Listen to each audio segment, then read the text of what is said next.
Hello everyone, welcome back to the channel. I haven't been able to record in a while because my neighbors across the street are building their new house and the construction noise levels are outright prohibitive. Take a listen.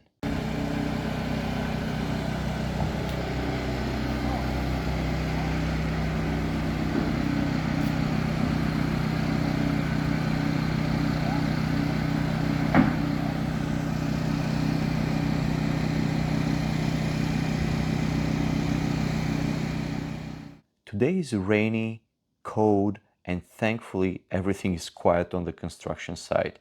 Let's hope it stays that way while I'm filming. First, I want to wish a happy Halloween to everyone who is celebrating, and I'll share a few spooky shots. I think most of you would agree that the XK8 can be considered one hot Jag. I'll talk about its hotness in this video, and I'll also be covering some of the most notorious and scary problems associated with our cars. You might be wondering how those two topics could possibly relate to each other, but hang tight, it will all come together by the end of the video. The issues I want to highlight are seen as common, more problematic ones that owners tend to fear the most. The good news is that they're all well understood, well documented, and have straightforward, clear solutions. This isn't an exhaustive list of everything that could possibly go wrong, but rather a highlight of the key areas that cause the most concern specifically under the bonnet. Let's begin at the bottom left and work our way around. First up, the ABS pump. The problem here is with the connection points of the power cable as it enters the ABS module and solders onto the board. Those soldering points develop microscopic cracks known as cold solder joints, which leads to a malfunction of the ABS system and triggers error messages on the dash. Moving to the right, the upper shock mounts. This is one of the most common items which need replacement on the XK8.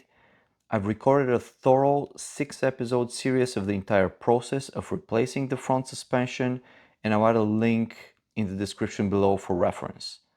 Next, the coolant reservoir. This plastic tank is prone to cracking and leaking. The sensor inside can also fail, which then sends incorrect readings to the computer or no readings at all, and again leads to error messages on the dash. Down this way we have the ignition coils. It is not uncommon for coils to fail. If you have even a single failure, you should replace all of them. Denso is the recommended brand, and I'll also add a link to a video for accessing and removing the coils. It is very straightforward. Further to the left, underneath the valve cover are the upper timing chain tensioners. The early cars had tensioners with plastic bodies, but Jaguar later introduced metal replacements. Please note that the guides are always plastic, even on the revised newer versions. I have not yet replaced mine. We'll be doing this in the near future, most likely. Continuing on, we have the plastic thermostat tower, which can also crack and leak. The coolant hoses can become problematic, and further down is the water pump. The original pump came with plastic impeller, which can fail over time with the fins breaking. This then prevents the pump from circulating coolant properly. The good news is that new metal thermostat towers and water pumps with metal impellers are available, and they're quite inexpensive. Once those are replaced with the upgraded metal parts, chances are you would never have a problem again. Underneath we have the valley hoses bringing coolant back, and then the infamous octopus hose is in the area behind and under the throttle body. All these hoses deteriorate over time and can develop a leak. Sometimes the throttle positioning sensor can malfunction, as well as the mass airflow sensor.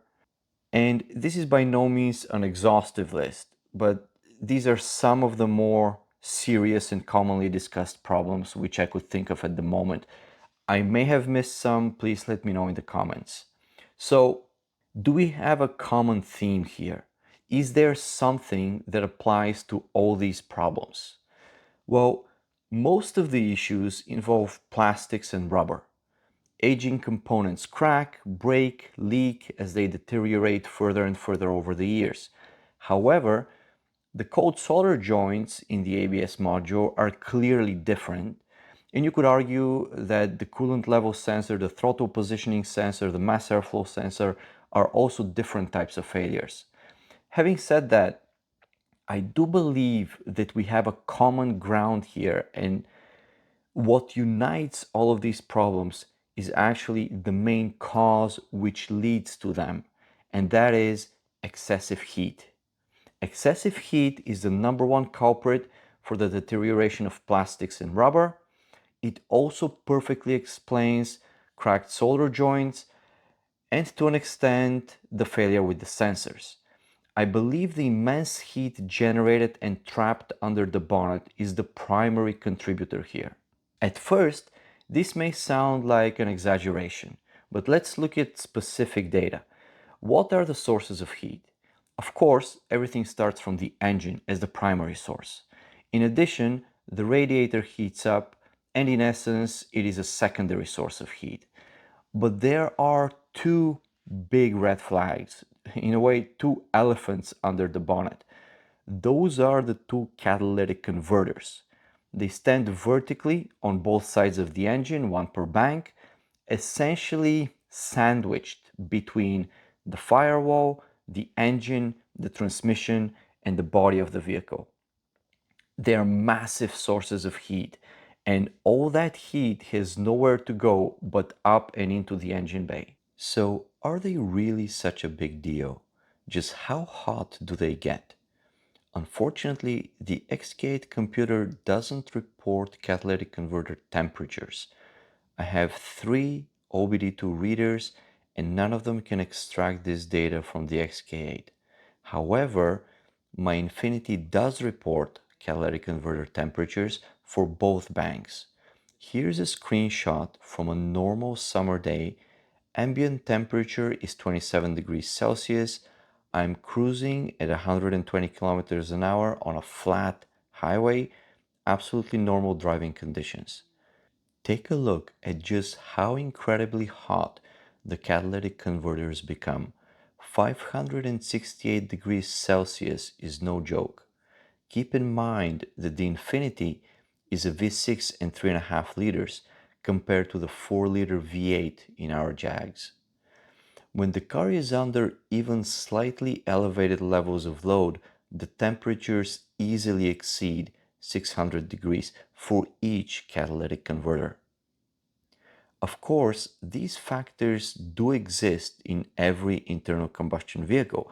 They all have engines, radiators, catalytic converters, etc. But when it comes to the XK8, the impact of the heat generated by all these components is greatly elevated compared to most other regular cars on the road. So without a doubt, in every aspect, the XK8 is one hot Jag. In the next video, I'll explain what makes the XK different when it comes to heat management, and I will cover several solutions to the heat problem. The solutions vary from free and marginally effective to pricey and extremely effective, like most things in life. See you in the next video, folks. Take care.